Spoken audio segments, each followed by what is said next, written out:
Last episode में आपने देखा कि भाग्यश्री काफी सदमे में होती है और भाग्यश्री की किडनैपिंग को लेकर मंजुलिका और बुआ जी घर में काफी तमाशा खड़ा कर देती हैं। लेकिन आखिरकार कुछ वक्त बीतता है। इसी के साथ प्रियतारा की शादी के समय मंजुलिका और बुआ जी मिलकर भाग्यश्री के बच्चे को नुकसान पहुँचाने की योजना बनाते हैं, जिसमें प्रियतारा का नुकसान हो जाता है और हॉस्पिटल में प्रियतारा की सच्चाई सुनकर मंजुलिका बेहोश हो जाती है।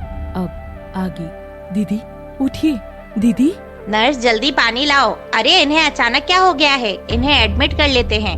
नहीं नहीं, कुछ नहीं हुआ है डॉक्टर, ये ठीक है। वैसे माला देवी मंजुलिका के मुंह पर पानी की छींटे मारती है। तभी मंजुलिका को होश आ जाता है। क्या आप ठीक हैं? हाँ डॉक्टर, ठीक हूँ। ओके, मैं प्रियतारा का इलाज करती हूँ।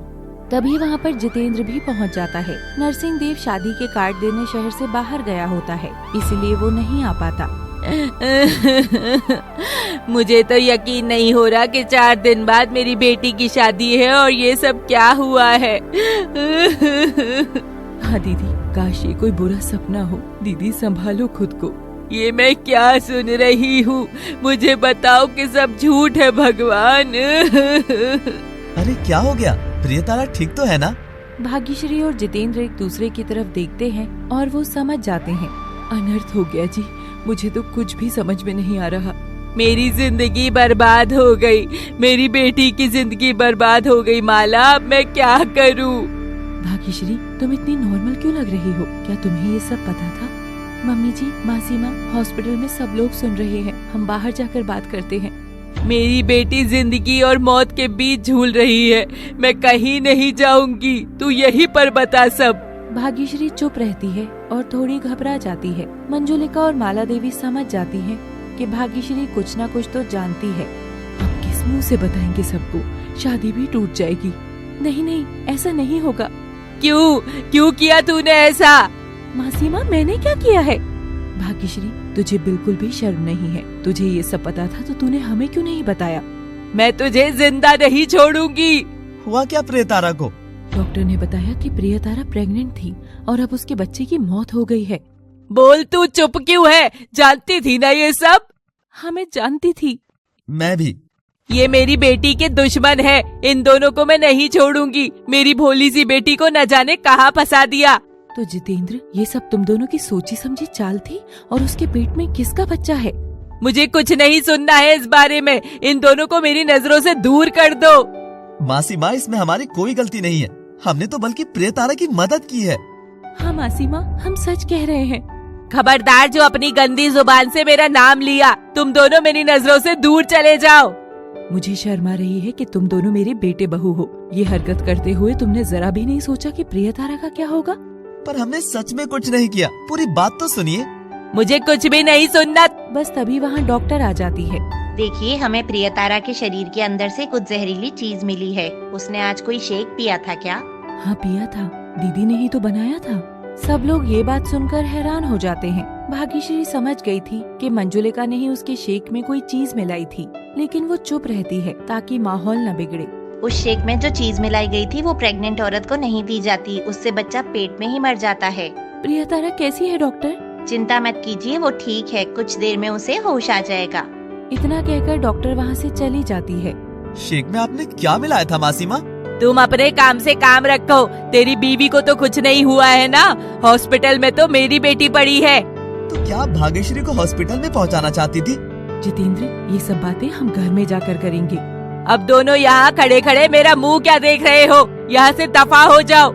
जाओ तुम दोनों। लेकिन मम्मी जी, कहा ना जाओ। चलो ना भाग्यश्री, ये लोग ना पहले समझते थे ना, अब समझेंगे। अरे प्रियतारा का कोई सगा होता, भाभी होती तो उसके साथ ये सब थोड़ी ना होने देते। ऐसा मत कहो मासी माँ, हमारे मन में ये बात कभी भी नहीं आई है। अरे बस कर लड़की, तूने तो मेरी बेटी की जिंदगी ही बर्बाद कर दी। अब तो देख मैं तेरे साथ क्या क्या करती हूँ।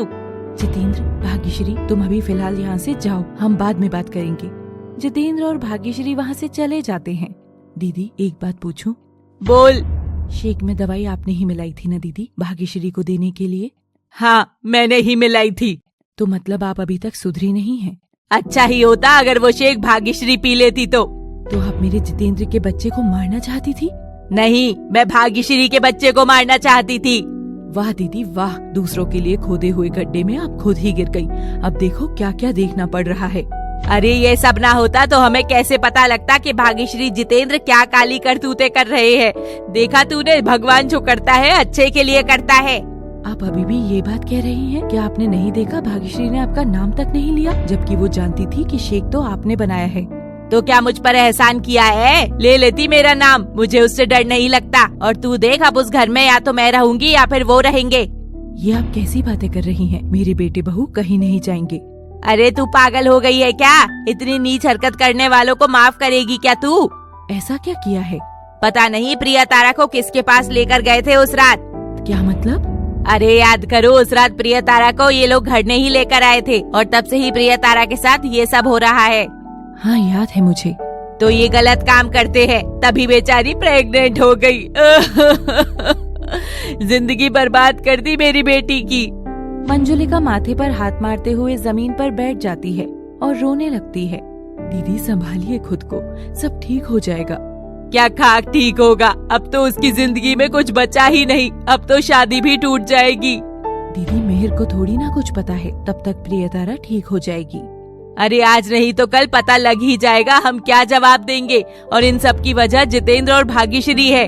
हाँ दीदी आप सही कह रही हैं। चाहे औलाद हो या कोई भी हो, गलत को गलत ही कहा जाता है माला, ये मत भूलना। माला देवी फिर से मंजुलिका की बातों में आने लग जाती है और अपने बेटे बहू को ही गलत समझने लगती है। आप चिंता मत कीजिए, अब इस बात को मैं एक तरफ लगाकर ही रहूंगी, या तो घर में वो रहेंगे या हम।